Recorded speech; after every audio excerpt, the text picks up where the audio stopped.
Good morning student, welcome back to another video of Geography chapter 1. In previous video we will discuss about the question and answer of Indian constitutions, secularism.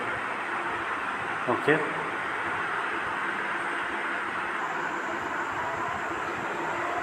So in previous video we will discuss about the question and answer of understanding secularism in civics chapter 2. In this video we will start Geography chapter 1.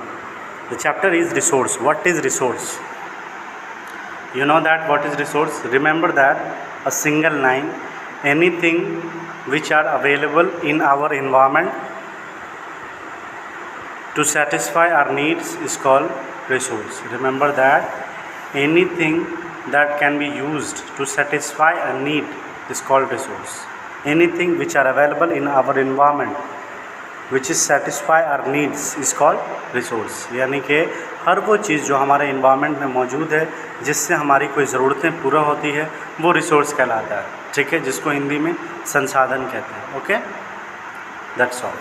So we will discuss about that. Just like water, electricity, rickshaw, vegetable, books, notebooks, chair, bench, ठीक है, buses, they all are have resources. Anything which satisfied need, हर वो चीज़ जिससे हमारी कोई ज़रूरतें पूरी होती है, that is called resource. So and the next question is कि how does something become a resource, कि कोई भी चीज़ रिसोर्स कैसे बनती है. How does something become a resource. You know that कि it's use and utility gives us it's a value. All resources have some value and value means worth, जिसकी कोई कीमत हो. Some resources have economic value, some do not. For example, metal may have an economic value, a beautiful landscape may not, but both are important and satisfy human needs. Some resources can become economically valuable with time. Your grand mother's home remedies have no commercial value today. जो घरेलू इलाज होता है उसका कोई commercial value नहीं है, लेकिन वो भी हमारी ज़रूरतों को पूरा करता है. But if they are patented, अगर उसकी पेटेंट बनाया जाए, उसको एक थ्योरेटिकली और प्रैक्टिकली प्रूव करके एक उसकी पेटेंट बनाई जाए कि हाँ ये भी एक मेडिसिन है, ये भी एक दवा है, ठीक है, तो वो फिर उसकी का एक वैल्यू हो जाएगी. ठीक है, but if they are patented and sold by medical from tomorrow, they could become economic value. अगर उसको एक पेटेंट बना के और सोल्ड किया जाए अगले दिन से मेडिकल स्टोर पे, तो उसकी भी वैल्यू हो जाएगी. ठीक है, is that like. Time and technology are two important factors that can change substance into a resource. Remember that, I repeat once again, time and technology are two important factors that change substance into resource. समय और technology जो ये दो ऐसी important चीज़ है जो किसी भी पदार्थ को सब्सटेंस या रिसोर्स बना सकती है. ठीक है, बोथ रिसोर्स मतलब वो चीज़ जिसकी कोई इकोनॉमिक वैल्यू. पहली चीज़ क्या कि हर वो चीज़ जो हमारी नीड्स को सेटिस्फाई करता है, दैट इज़ कॉल्ड रिसोर्स. लेकिन उसका दूसरा एक्सपेक्ट ये है कि रिसोर्स भी वही चीज़ें कहलाएगी जिसकी कुछ इकोनॉमिक वैल्यू हो. Okay, so after that you know कि time and technology are two important factor that can change substance into a resource. के एक नॉर्मल सब्सटेंसेस है, फॉर एग्जांपल मिट्टी एक रिसोर्स है, लेकिन अच्छी क्वालिटीज़ की मिट्टी से हम अगर टाइल्स बनाते हैं जो, या फिर अलग अलग प्रोडक्ट्स बना सकते हैं मिट्टी के, तो अब वो एक रिसोर्स हो जाएगा जिसकी एक अच्छी इकोनॉमिक वैल्यू हो जाएगी. ठीक है, लैंड का अपना एक वैल्यू है, लेकिन सैंड की हम बात कर रहे हैं, या फिर क्ले की बात कर रहे हैं, सिल्ट की बात कर रहे हैं. ठीक है, लैंड के पैरामीटर्स की बात नहीं कर रहे. They have some economic values. Okay, so both are related to the need of people. People themselves are the most important resources. It is their idea, knowledge, more resources. Each discovery or invention lead many others. The discovery of fire led to the practice for cooking and other practice, while the invention of wheel ultimately result in development of newer modes of transport. The technology to create hydroelectricity has turned energy in fast flowing water into important resources. That also all about the how a substance become a resource. You know about that. ठीक है, कि anything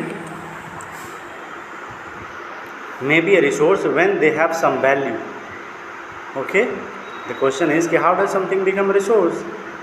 If a substance became a resource when there are some value.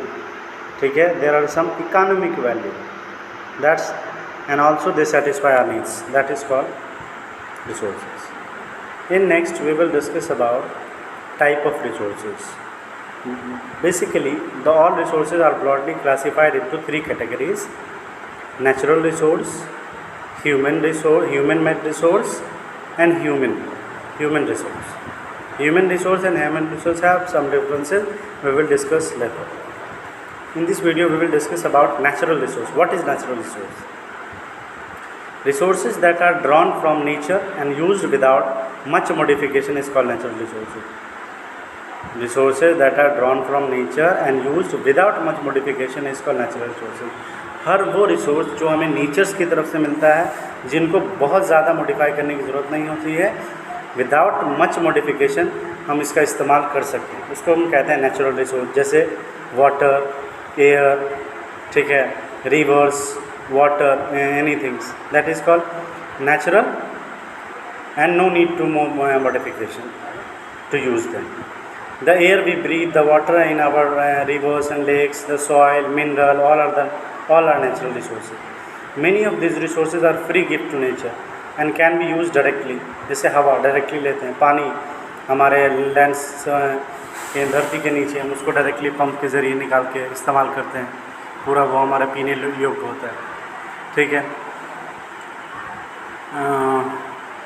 In some cases, tool and technology may be used to need a natural resources in the best possible way.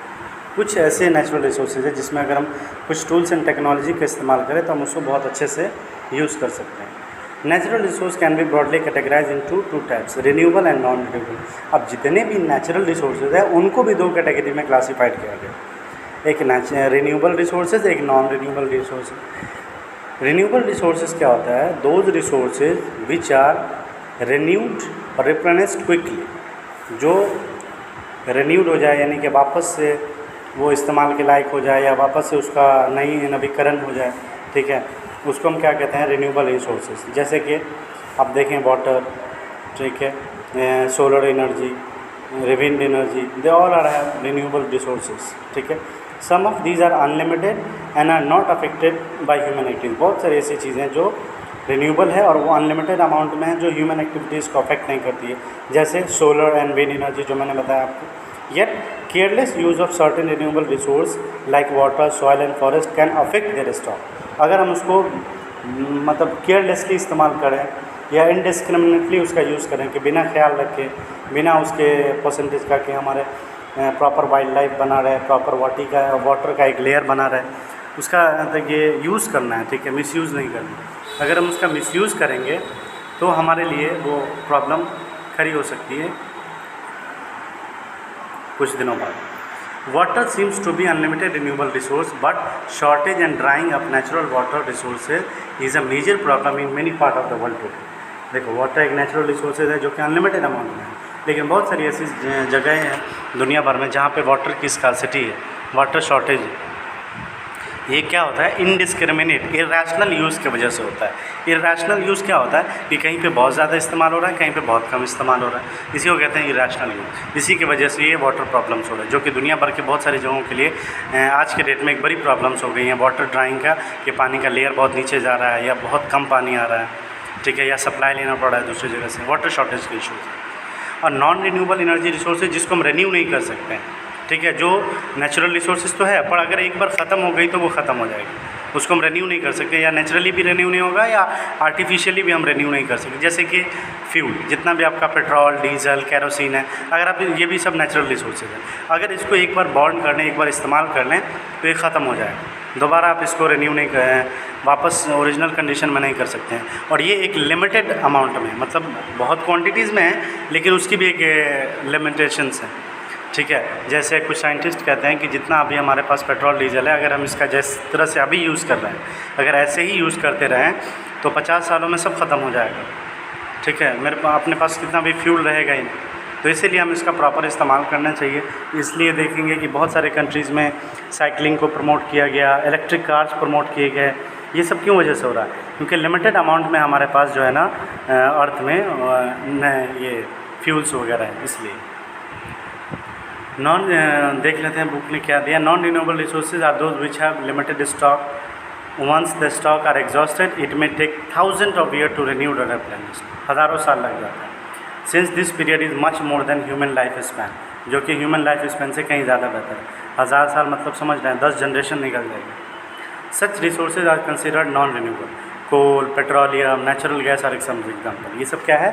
Non renewable resource जो renewed नहीं होते हैं आसानी से, हज़ारों साल लग सकते हैं। रिन्यूड हो सकते हैं, नेचुरली ही हो सकते हैं और काफ़ी हज़ारों साल लग सकते हैं, मतलब जिसको आप हमारे इम्पॉसिबल ही कहते हैं लोग।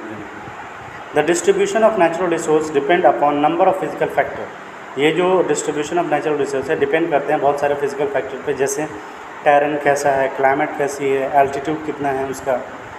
The distribution of resource is unequal because these factor differ so much over the earth. Okay, the next is human made resources. In next video we will discuss about human made resources and conservation of resources. So after the video you will make a short note of what is resource. Your homework, remind that homework number 1 is write down what is resource and type of resource and also natural resources. Okay, have a nice day. Goodbye.